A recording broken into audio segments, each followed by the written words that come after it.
नमस्कार। राजधानी दिल्ली में आम आदमी पार्टी और कांग्रेस के बीच लोकसभा चुनाव के लिए सीटों के बंटवारा लगभग तय हो चुका है। माना यह जा रहा है कि आम आदमी पार्टी 4 सीटों पर जबकि कांग्रेस 3 सीटों पर चुनाव लड़ सकती है। 2019 के लोकसभा चुनाव में भारतीय जनता पार्टी ने सभी 7 सीटों पर बड़े ही अंतर से जीत दर्ज की थी। अब कांग्रेस और आम आदमी पार्टी बीजेपी को मिलकर टक्कर देना चाह रही है।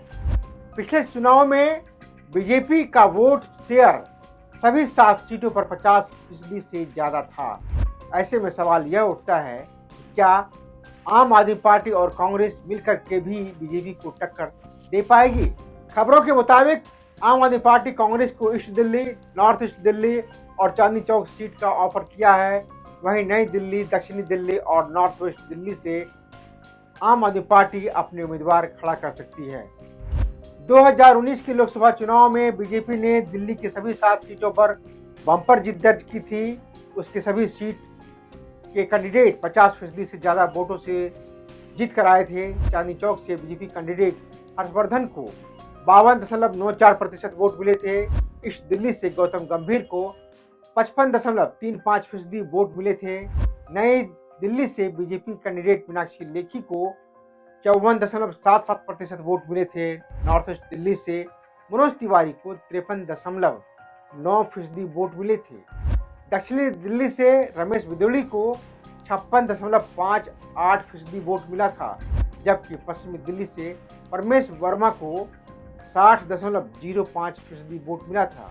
वहीं नॉर्थ वेस्ट दिल्ली में बीजेपी के हंसराज हंस को 60.49% वोट मिला था।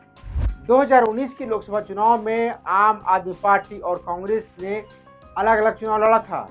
जहां कांग्रेस 5 सीटों पर दूसरे नंबर पर रही, वहीं आम आदमी केवल 2 सीटों पर ही दूसरे नंबर पर रही। इस बार अगर दोनों दलों को मिलाकर भी चुनाव लड़ेंगे तो बीजेपी के 56% वाले आंकड़े को दोनों दल कैसे मिटा पाएंगे, यह देखना बहुत ही रोचक होगा। पिछले दिनों आम आदमी पार्टी के एक प्रवक्ता ने बयान दिया था कि कांग्रेस की योग्यता के हिसाब से तो एक ही सीट बनती है, लेकिन हम गठबंधन धर्म का ख्याल रखेंगे। अब सवाल यह उठता है कि आम आदमी पार्टी किस आधार पर कांग्रेस को 3 सीटें देने को तैयार हो गई है। दरअसल राजनीति में कुछ भी बिना वजह नहीं होता है। दिल्ली में आम आदमी पार्टी कांग्रेस के मुकाबले काफी मजबूत है, लेकिन फिर भी आम आदमी पार्टी ने कांग्रेस को 3 सीटों पर लड़ने का न्योता दिया है। 3 सीटें लड़ने के लिए दे दी है। असल में इसके पीछे कारण यह है कि कांग्रेस के साथ दूसरे राज्यों में कोई सहमति है, ऐसा माना जा रहा है।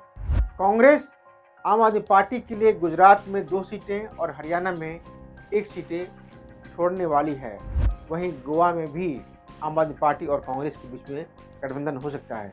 देखते हैं कि इस गठबंधन का और इंडिया को कितना लाभ पहुंचता है। आप देखते रहिए Sanjeev Kumar social media 984.com।